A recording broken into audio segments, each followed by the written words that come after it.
Hi, everyone. Thanks for joining us. We have a terrific show with two wonderful poets, Christopher Buckley and Michael Hathaway, with us today.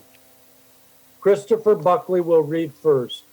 Christopher Buckley's recent books are The Pre-Eternity of the World, Stephen F. Austin State University Press, 2021, and The Consolations of Science and Philosophy from Lynx House Press, 2022.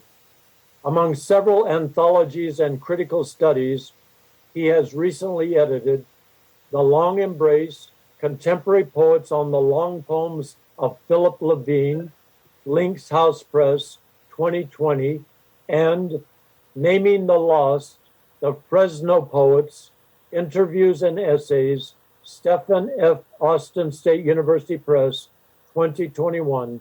He lives in Santa Barbara and is the editor of the poetry journal Salt. Here's a superb poet, Christopher Buckley. Thanks for inviting me, Harry. Happy to be here.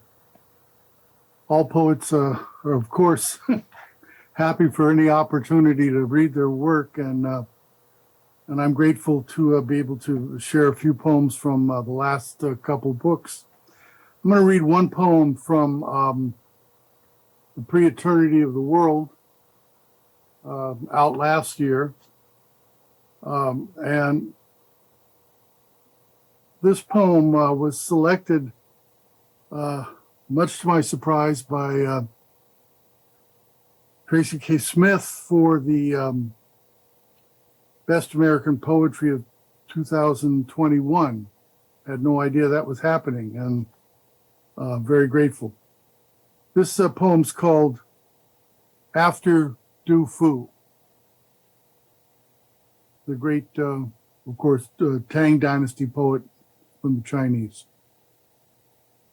Soon now, in the winter dawn, I'll face my 70th year.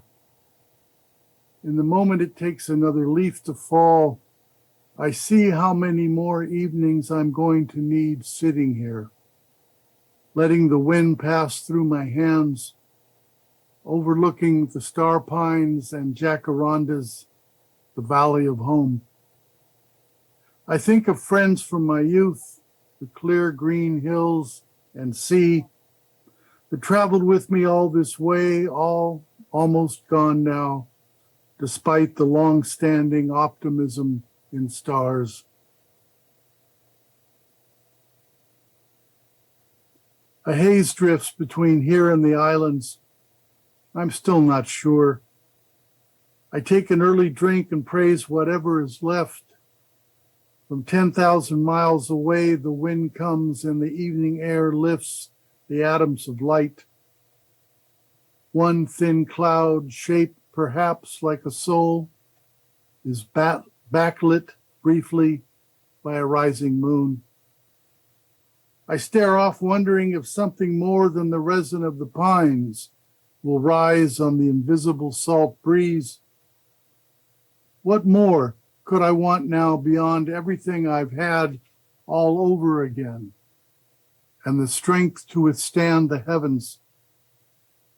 I fold my poems into small paper boats and send them down the night river. Who knows, really, if life goes anywhere?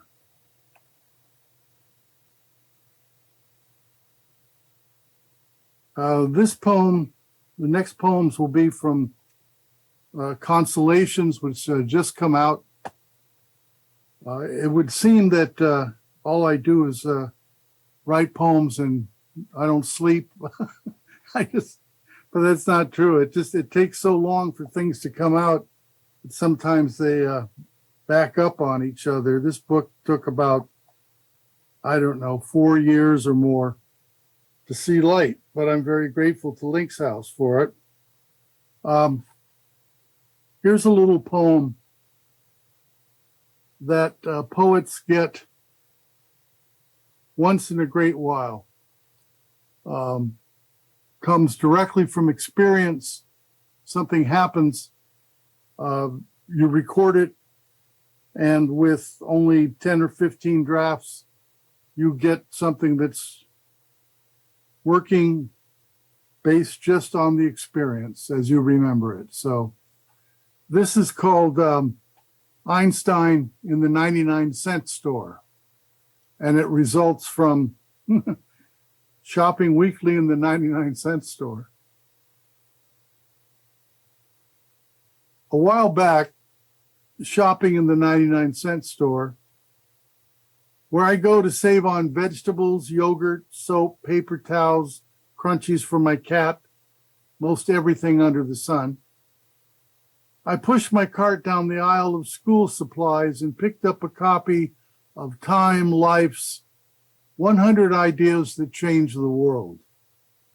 Tossed on top of the remaindered books, a paperback with cover photos of Einstein, a computer keyboard, an artist's depiction of the Big Bang, and a Greek Orthodox mosaic of Jesus blessing us all for every bit of good that's done.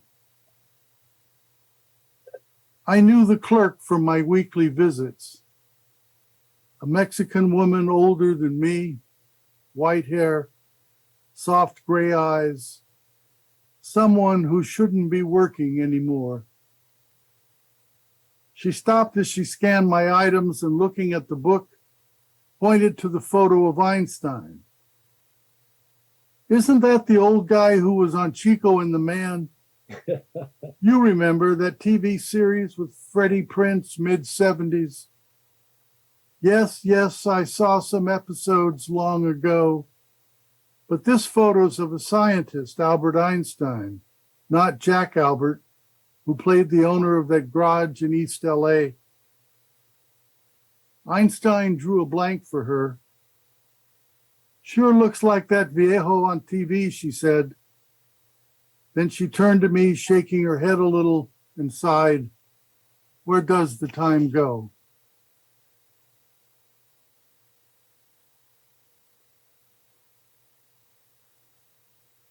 And that's almost exactly as that happened. And that kind of a poem comes to us once every 10 years, I think, where what's presented in experience works out just metaphorically.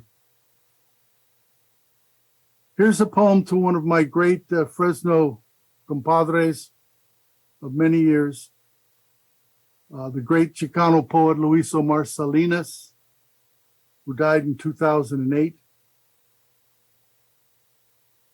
And this is entitled To Luis Omar Salinas in Oblivion. It has an epigraph from the great Peruvian poet Cesar Vallejo that reads, Tu eres tal vez mi corazón gitano, que vega en azul yolando versos. You are perhaps my gypsy heart that goes in the blue crying verses. That's the translation. To Luis Omar Salinas in Oblivion.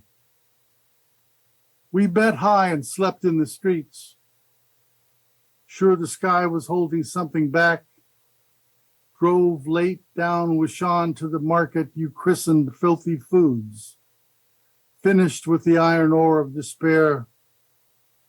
We had a fistful of ones to buy chicharrones and a cheap 12-pack of beer to keep us company under the bare arms of the apricot, where we found fault in the heavens, 2 bits left to toss into the bucket of fate. With our compadre's collie dog, we howled at a moon rising from the black gullet of space, put on our souls, buttoned our coats, and as your metaphors flared like meteors across the forehead of the night, we took turns transcribing them with a ballpoint by the light of twigs burning in the grill, text, subtext, ash, salt of a life streaming away. Amigo, now I have a savings account that won't save me from anything. I have 15 fountain pens and not much time to use them before Henry Wadsworth Longfellow calls to me from the forest primeval. There's no trouble for me left to get into. We're dying tonight of everything. No alibi of missing laces in my shoes, my shirt without a sleeve of hope, the dust leaking from my cuffs. And even if I shout the 7 syllables of your name into the dark, all I can see are the scrambled backbones of the Milky Way. I might as well go on down the sidewalk, wondering where, if anywhere, we're headed, as it becomes clear that nothing's written in the stars.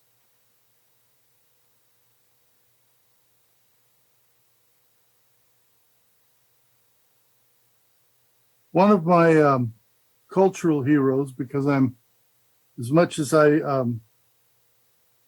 find fertile material in science, I was not a science major in college or in graduate school, and was always terrible at math. But Einstein was a lot more than just a brain. He was a bit of a character and a wit and a philosopher. So he's always become a kind of hero of mine. This poem is entitled Growing Old with Einstein. Most people know a number of the famous quotes from Einstein. One is that's very well known is he doesn't play dice with the universe.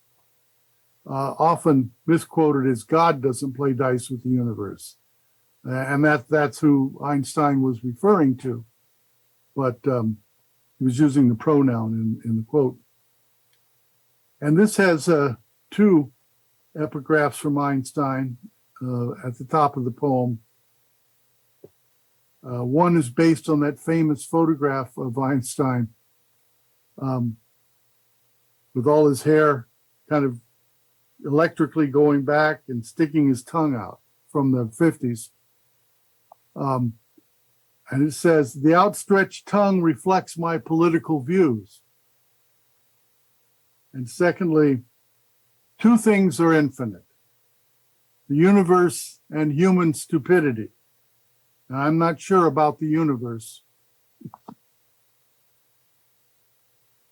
Still, in my memory is that famous photo of Einstein trying to avoid the paparazzi after his 72nd birthday party at Princeton, 1951.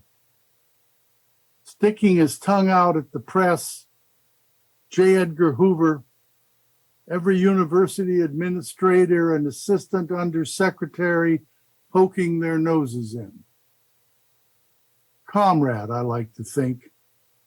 Whenever I come across it, as that photograph always lightens my irreverent and irregular heart. And I also love that shot of him riding his bicycle around campus in his 60s. Stockless, legs splayed, gliding on the slapdash air, his white electric hair shocking the wind, grinning for all he's worth, having just escaped, I can almost remember the feeling, the classroom into the freedom of the afternoon air. His bare-backed imagination articulating the scaffolding beneath matter and time, so that now every schoolboy knows the speed of light and that gravity waves have finally slipped beneath our doors with no particular effects other than leaving me feeling we're not headed far beyond our bones. So no matter what metaphysical scheme you signed up for, whether you're singing in the choir or not, you'll still find yourself living in 4 dimensions among the unreconstructed fragments of the unified field, all of which oppose the odds of immortality, regardless of the elegance of any equations you can solve, or who you believe is or is not rolling the dice.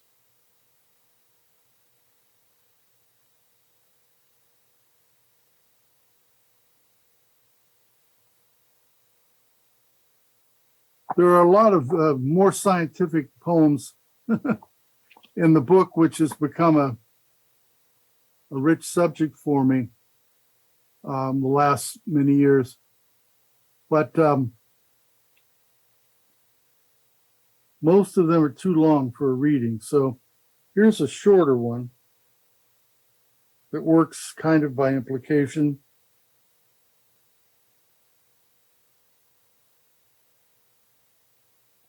This is called Dusk. It's a shorter poem. Space, we're now told, is not endless. Yet there's an edge to things, even if it's expanding. A curtain beyond which.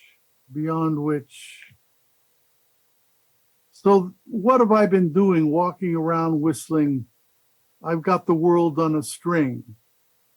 One of my father's empty-headed 50s tunes washing about in my brain for as long as I puzzled about every molecule under the sky. For all the years, the facts have escaped me. I'm still guessing it all dissolves like rust, like sea salt through my pores. Who knows really what's out there waiting for us, if it starts up somewhere all over again. Nothing but time to stop me thinking. A few last clouds, a little laundry hung on the edge of the horizon. I feel empty just looking out at them, as though all along I've known the bottom line about hope. So much for theories. Stars appear over the bay, and even the sea that gathers their light gives it back. Even the fish washed up on shore, their eyes for a moment filled with it.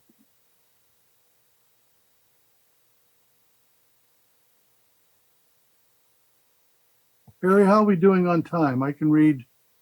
We have more. Is that good? Yeah, go ahead. Two more? Yep. Okay. These are the last two poems in the book.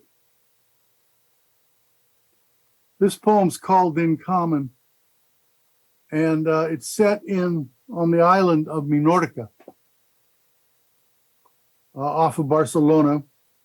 And after about 20 years in academia, I finally got a sabbatical. And that was where we could afford to go. But it was a wonderful place. And I was the only American on the island, but I used to watch this gathering of old retired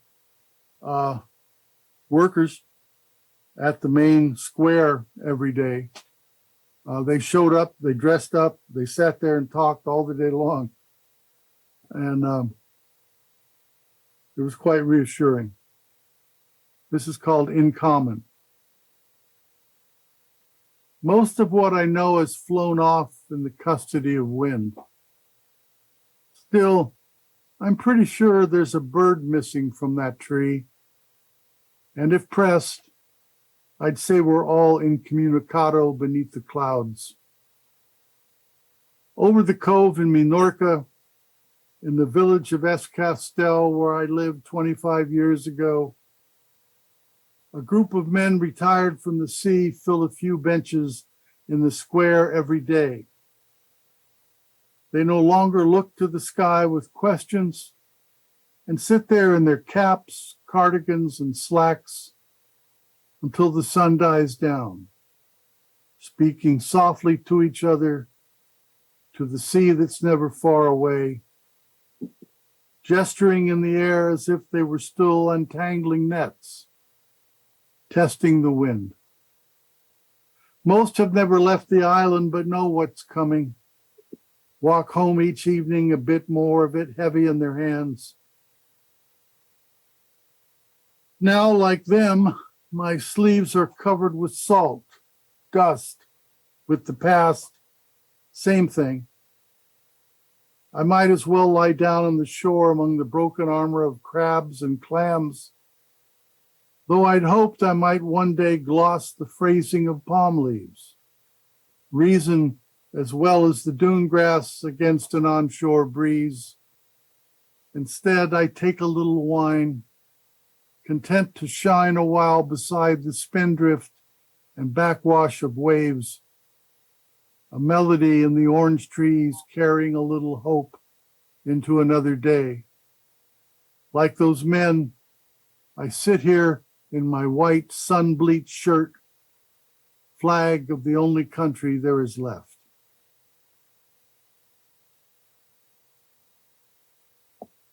This last poem is entitled On a Late Birthday.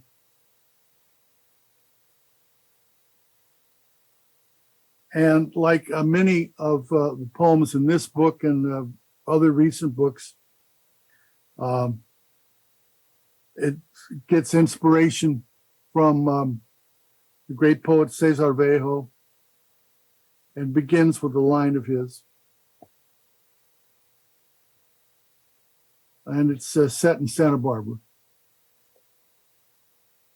Because in all the afternoons of this life, I have rarely told the outright truth, because the destination of wind is unreadable in the acacia and pittosporum trees. I am the poorer for it. Sunlight's going to gray ash over the bay. So there, another embellishment. What's that going to get me? There's a barrel at the end of the bench for trash. Nothing more to be made of that. Today is another day I've lived longer than Cesar Vallejo and most of my comrades from Fresno, talent apparently having little to do with it. Half my life ago, I received a grant, went to Paris in the fall, and searched out Modigliani's grave, a slab of cement like one on any of the sidewalks there. Now I rarely travel beyond this shore, where again today, a woman leaning on a shopping cart filled with plastic bags stumbles by, and a homeless man about my age pushes a bike with a bent wheel out of the weeds. Are you going to elaborate on their stick-thin arms, grease-colored skin? Are you going to pick up Tristan Zara and feel you better understand the human condition? No philosophy for suffering survives the evening. And when I think back to my 20s, getting by on soybeans, boxed wine, day-old bread, there's still a stitch beneath my ribs. Whoever said you get what you deserve must be related to the fellow with a cocktail on the balcony of the boat club, the one overlooking the harbor, and just to his right, the man picking through garbage bins in back.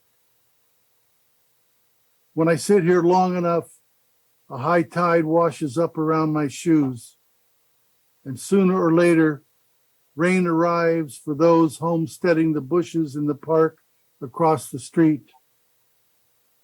The pier here leads nowhere, into the sea.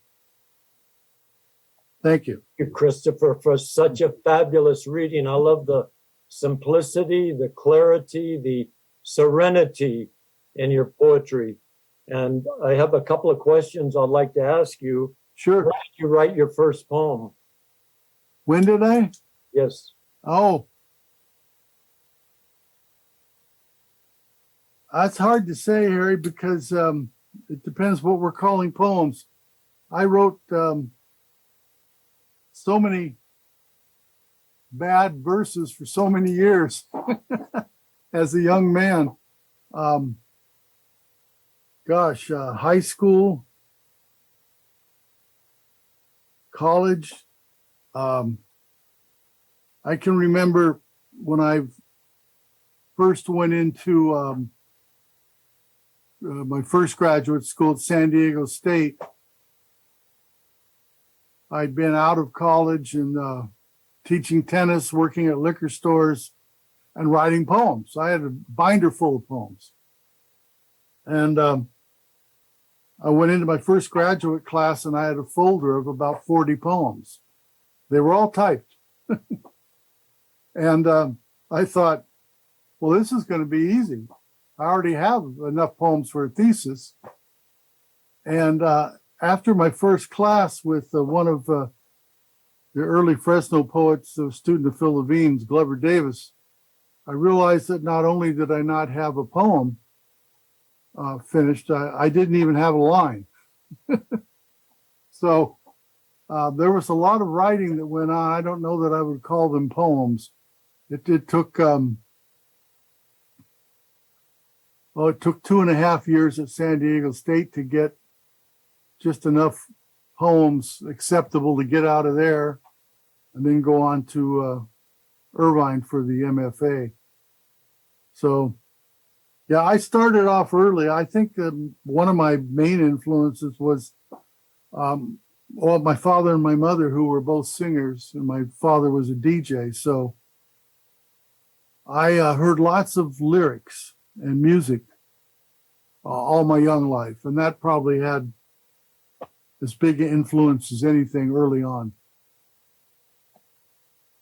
What is it about the poetry form that attracts you to it?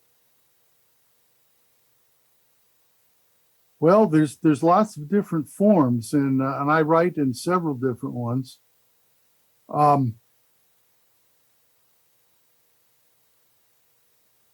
I would just say it's this is nothing particularly profound. Just the lyric mode, and the ability to move toward saying what is pretty difficult to say, but is intellectually and emotionally satisfying. It is a synthesis of those two things. Well, thank you. I don't write fiction. You don't write fiction? No, I don't. I write nonfiction and I write poems, but never written fiction. Well, thank you for such a wonderful reading. It's a pleasure to meet you, Christopher. And Michael Hathaway is our next guest reader. And before I read his bio, I just want to say that I'm thankful to you, Michael, for publishing me and doing a Q&A with me in your great Chiron review. Is that how you pronounce it? Yes, I brought that with me. Yeah. Well, you're coming from Kansas. I grew up in Nebraska, so it's great. Welcome to California. So now I'll introduce Michael Hathaway. Michael Hathaway lives in central Kansas in his childhood home with his family of 19 cats. By day, he works as keeper of history for Stafford County. By night, publishes Chiron Review since 1982. He's worked many day jobs to enable his poetry habit: newspaper typesetter / compositor, society editor, librarian, janitor, chauffeur, painter, wallpaperer, ladies' clothing store clerk, babysitter, pet sitter, house sitter, assistant to mentally disabled. He's had 13 books of poetry and prose published, as well as over 300 poems in journals and anthologies published. Here's a splendid poet, Michael Hathaway. No, thank you, Harry, and thank you, Christopher. I really enjoyed your reading. Oh, and I thank you. do appreciate your inviting me here and for letting me be a part of this project. I have had the privilege to publish Harry's fine poetry in Chiron Review for many years. All of the poems that I'm going to read today, except for the first one, are from my newest book. If I can show it here. It's called Postmark Home, New and Selected Poems, 1979 to 2019. And it's available on Amazon and Barnes & Noble, or from me. And Harry would probably help you get in touch with me if you wanted to buy a copy from me. So the first poem I'll read is called Maybe in My Next Life. The producer who filmed Kill Your Darlings friended me on Facebook, thinking I'm the Michael Hathaway he sat beside at the Oscars, Anne Hathaway's older gay brother. I was obliged to tell him I'm some other old gay Michael Hathaway who lives under a rock in the middle of nowhere, but I'd still be Facebook friends since that's the closest I'll ever get to the Oscars. He graciously consented. I've sold books to customers who thought I was the Michael R. Hathaway who writes books about hypnosis, psychic power, and reincarnation, and who thought I was the erudite world traveler who wrote the gay classic We Came to Love. They graciously purchased my books anyway. One commented, "The name must be imbued with lavender power." They graciously, I received a letter and poems from a woman who asked, "Are you the Michael Hathaway who danced naked with me on Malibu Beach in the late 60s? I replied, regretfully, no. It's painfully apparent there are Michael Hathaways out there having way more fun than I am.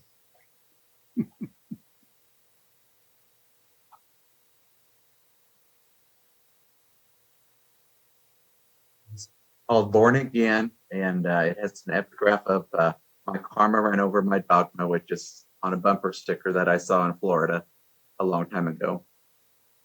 During the last couple of years, I lost a few stubborn remnants of Midwest Baptist dogma. I've become a belligerent, slap-happy anti-religionist with way too much logic and science at my disposal. June 3rd, 1999 is a peace-filled, sunny day in central Kansas. There are faint noises in the backyard, the mewing of newborn kittens.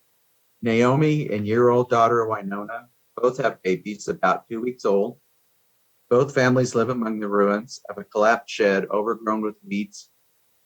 5 new, noisy cosmic children meeting creation, wide-eyed, hungry, climbing at the sun. I kneel to be near them, awash in beatific awe.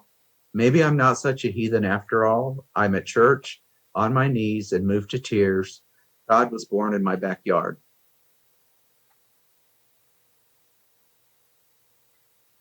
The longer prose poem called First Spring, and it's another cat poem. I'll have to ask you to bear with me on that.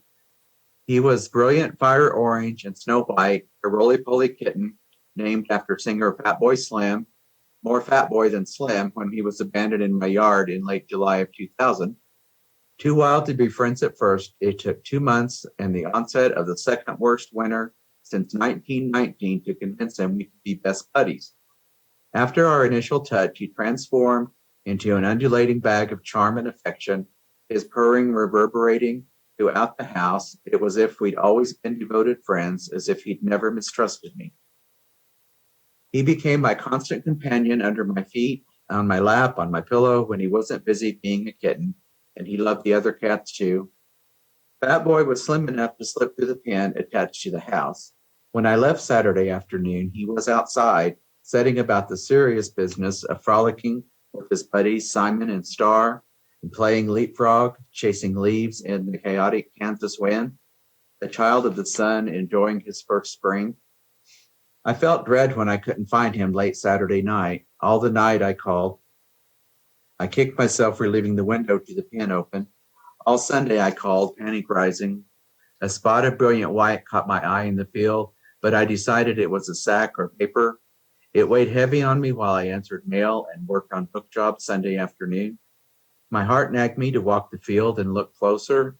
He laid there alone all night in the field off 7th and Prairie Streets, so small against the country night sky, a victim of hit and run. I carried him home, fallen warrior, beloved friend. He laid in state in the backyard while I mustered the courage to dig his grave and to let go. I found what I missed before, tire marks and brain matter on the curb near my house, and I realized it wasn't an accident.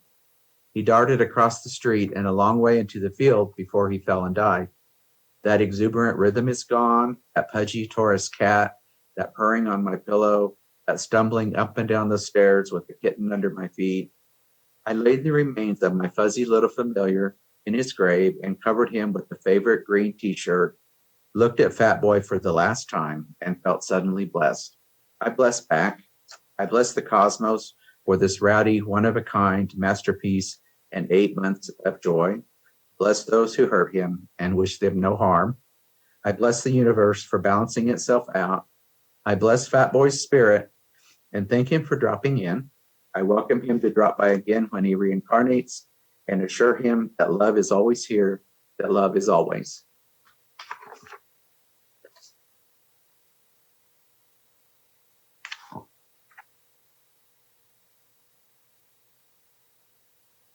Letter to Anita Bryant. This has been 20 years in the making. I was 15 through most of 1977, Baptist by choice, gay by birth, not happy gay, just gay. I was smart, friendly, outgoing, and talented. I wrote poems, played piano, spun records for hours on end, loved my cat Pandora to distraction, adored and respected my parents, and enjoyed my friends. Being alive was a gift. I knew that even at 15. All I wanted was for every creature that drew breath to be happy and never suffer. I was no angel, but a Virgo Libra child is the next best thing. Your face began appearing in the paper on the news, screaming in unholy rage. I was a child and didn't understand how you could hate someone you never met. I didn't hate you. I liked your song, Paper Roses. It was one of the records I played. I thought it was honest and cute. How you stamped your little foot when you didn't win the Miss America pageant that one year. I was 15 and didn't even know what bigotry was until you taught me. Your Christian face blowing hatred out of our TV, what seemed like every night, teaching self-hatred to children. It inspired me to dig beneath the surface of Christianity and then logically abandon it. At 36, I understand a little because I caught myself hating back at your brick wall, slammed door face. It doesn't feel good though. I'm handing that dubious Christian gift back to you.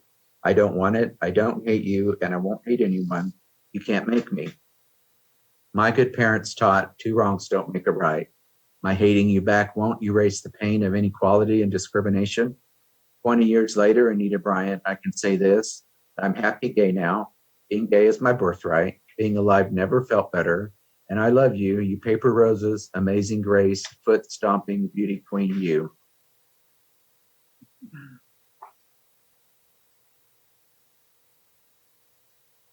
And this is a prose poem I wrote for my dad on Father's Day in 2001.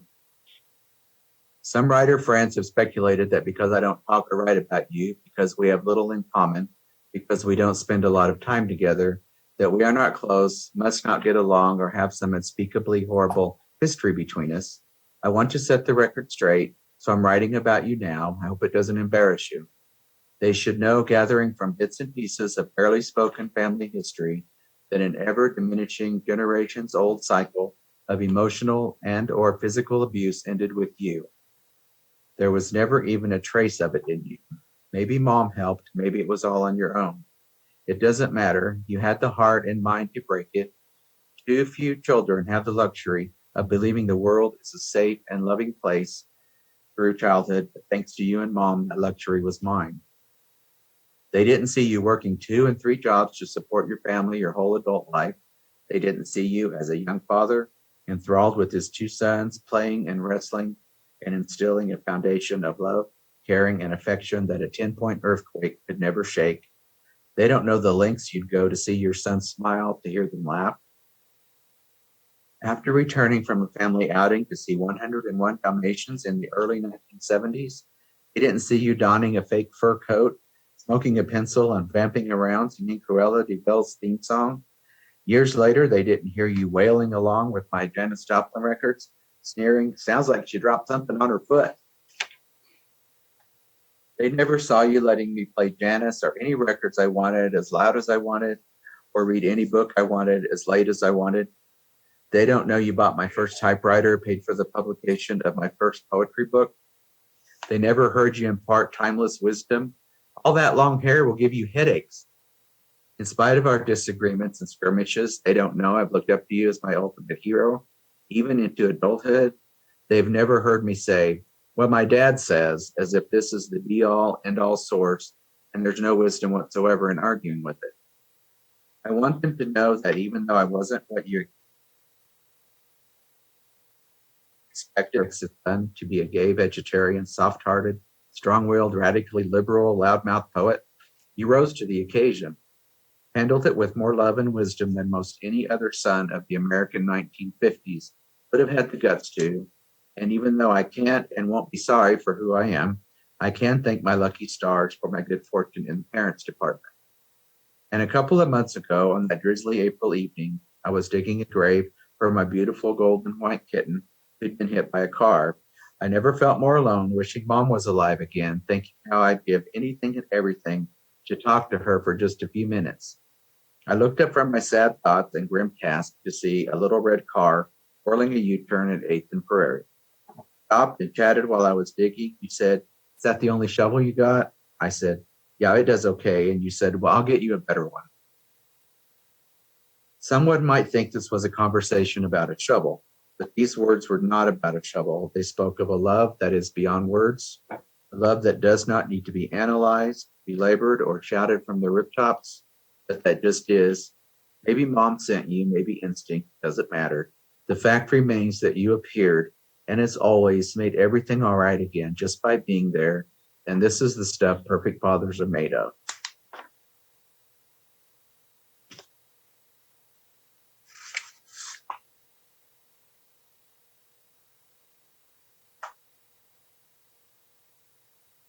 This is called Love Light. Their marriage was based on mutual hatred and greed. Neither wanted to split the assets, so they stayed together. The reward was all manner of ill health and ulcers. Camilla began working at love. She read New Age books about forgiveness, letting go, and love energy. She said, the book said I should visualize a pink aura around him. Pink light is love light, but I just can't imagine that. So instead, I imagine him floating in a pool of Pepto-Bismol.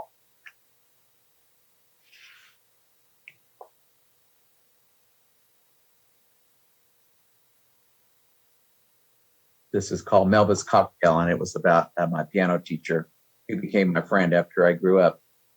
Every time we took a shopping trip to Great Bend, Melba asked me to stop at Haney's liquor store on the way out of town. I helped her up the steps with her complaining about the lack of a handrail. She was spry for 90. She looked around the store, asked questions about the different liquors, but always settled on 6 bottles of Pop-Pop or Smirnoff vodka. The clerk rang them up. As Melba wrote her check, she explained, have a little cocktail every night with my salad. Just a medicine cup full and some fruit juice. The Mayo Clinic told me to do this to relax me once a day. So it's medical. It's deductible.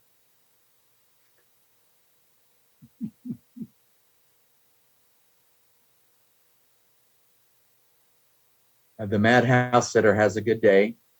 Coffee's dripping into this day without clocks. Nobody wants me. I can listen to echoes all morning, talk informally with the turtle in Ember's flower garden, share wheat crackers and popcorn, write Dear Suzanne without hurry up, tell her about this clockless day, how the cat's asleep in the bread box, how something is right with the world.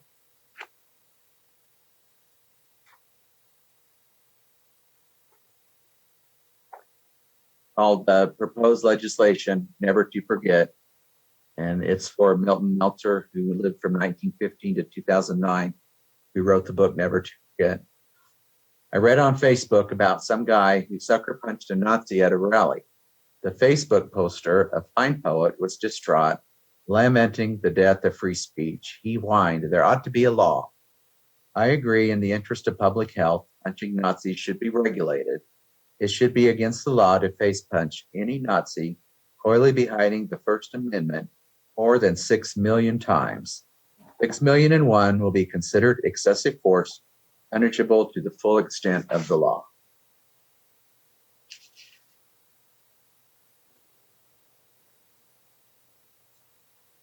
Medicare for all. That little phrase flies in the face of Ayn Rand's gospel of selfishness, causes the bobbleheads of conservative extremists to spin in 360-degree circles, squawking socialism like hysterical stuck records.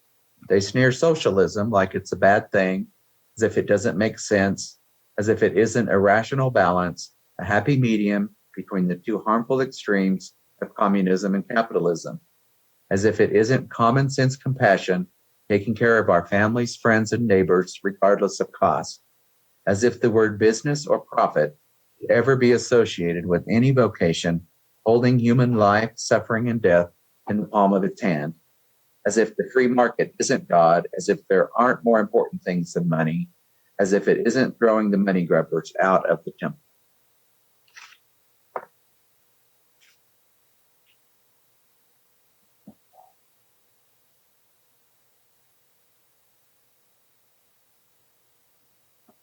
The perfect tape.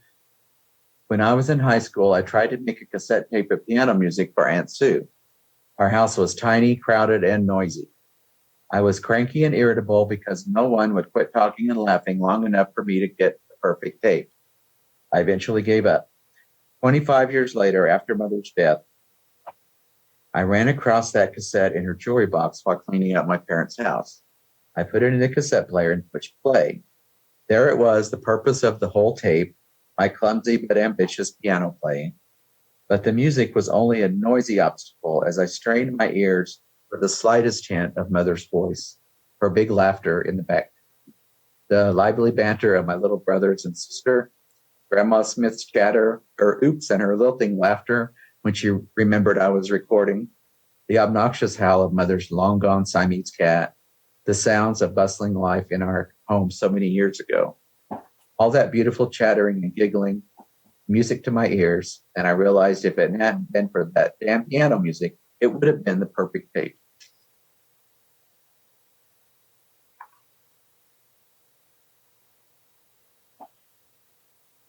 I have three more little short ones, and if that's okay. Summer 1986. For you, I hushed 1,000 barking madmen, borrowed small prayers, summoned hot darkness. For you, I shyly offered the touch of my warm hand, broke 7 kinds of loneliness, counted every twinkling thing in the giggling nighttime sky.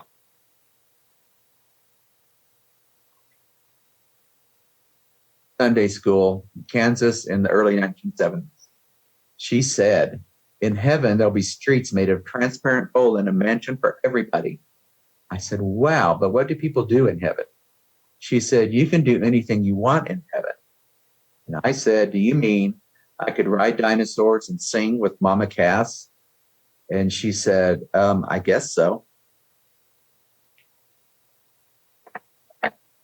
And this will be my last one. It's called Winter Snapshot 2011. In my tiny, cozy living room, I'm surrounded by cats of many colors, shapes, and sizes. They occupy the living room in protest of snow and winter chill. They wash up and settle in for the night. Roxanne, the multicolored Maine Coon, decrees herself infinitely more important than any MacBook, sprawls the entire regal self across my forearms as I type. Responsibility for all typos may be laid at the royal feet. Thank you. And that's all I have for today. Thank you for your marvelous reading, Michael. You have such an elemental sense of humanity. I love the compassion and the poignancy in your poetry. And for me, you know, what I love about poetry is just the human being in a landscape, you know, telling his or her story. And, you know, it's the opposite of mass media. It's just a simple person telling his truth. And thank you very much for that. We have a couple minutes left. When did you write your first poem, Michael?